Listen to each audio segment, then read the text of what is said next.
Hi friends, often you might have received the word motivation, and that is a buzzword across the industry. You know, the motivation plays a vital role in making your people work or accomplish the job assigned to them.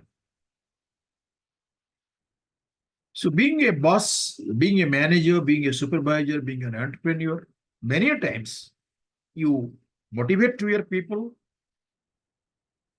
maybe some verbal motivation, and sometimes, many a time you make some non-verbal motivation to your employee to get the point. Is not it? But you might have faced it that motivation also does not work to your employees. You know, so on that motivation does not work to your employees. So what you have to do so that your motivation can work? You know, so can you then what you will do if the motivation is not working, and how the motivation will work? See, when we talk of the motivation, generally we see two things. Why motivating people does not work and what does. So in this context, my dear friends, you have to rethink motivation. The book, has been written by Susan Fowler, and he has beautifully described this, how this motivating people does not work. Let us rethink the first one thing is let us rethink the motivation. This book challenges the traditional approach of external motivators like rewards and punishment. Fowler argues that the true motivation comes from within, and the traditional method often backfire, creating dependence and resistance. Then you come to the power of autonomy. Humans have a deep-seated and need for the autonomy. When we feel controlled and micromanaged, our motivation plummets. Instead, leaders should focus on empowering individuals to take ownership of their work and make decisions. Then cultivating, relatedness. We are all social creatures, and a meaningful connections are crucial for motivation. So leaders should foster a sense of community and belonging by building trust, encouraging collaboration, and celebrating shared success. Individuals, to discover their own motivation and their strengths and set their own goals. And the next point is mastering the competency. See, feeling competent and capable is essential for motivation. Leaders should, provide opportunities for growth. Of course, development and the skill mastery, recognizing and appreciating individual strengths and contributions further fuels motivation. Number 5, optimal motivation model. Fowler proposes the optimal motivation model, which emphasizes aligning work with these three core human needs. What are those? One is autonomy, second one is relatedness, third one is competence.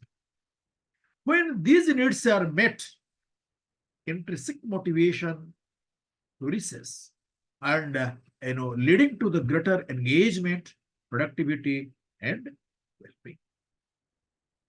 Then, what is beyond the leadership? The book, Why Motivating People Does Not Work, principles are relevant not just for the leaders, but for anyone who wants to cultivate intrinsic motivation, in themselves and with others. Individuals can apply these concepts to their own work, relationship, and the personal growth journey. Then motivating from control to coaching. See, people don't want to be controlled, rather people want to be connected. So leaders should transition from controlling to coaching. So this involves guiding and supporting the people. The individuals, supporting individuals to discover their own motivation and find their strength and set their own goals. When people set their own goals, it becomes very easy to accomplish it. And it does not need more supervision. Yes, your coaching is needed. Not only that, intermittent coaching and assessment is very much needed, to motivate your life. Then mindfulness and self-awareness. Look, the two words, the author has been coined in the book. So the book emphasizes the importance of mindfulness and self-awareness of both leaders and the individuals. By understanding our own needs and motivations, we can create environments, strategies, and foster optimal motivation. Then, continuous learning and adaptation. See, learning is, I always say that is a continuous process. So during your life, even after your life, that is the only bank balance you can carry forward to your next, life, if you at all believe in the reward. So continuous learning, the world of work is constantly changing. Workplace is constantly changing. Work environment is changing. And so should our approach to motivation. It should change. And leaders and individuals should be open to learning new methods, experimenting with different approaches, adapting to changing circumstances is very much needed. Building culture of motivation. This is very much important. Creating a culture of optimal motivation is an ongoing process. Leaders should set the tone by practicing the principles for themselves and encouraging collaboration to continuously improve the work environment. If the work environment is better, if work environment is free from negative criticism, if there is a brotherhood and collaboration in prevalent among the teammates, then that is a good motivation, for the team to work. I hope that, to find these lessons helpful in your work environment. And this is my effort toward value in your business and your life. Thank you very much for listening this video that, particularly why motivating people does not work and what does.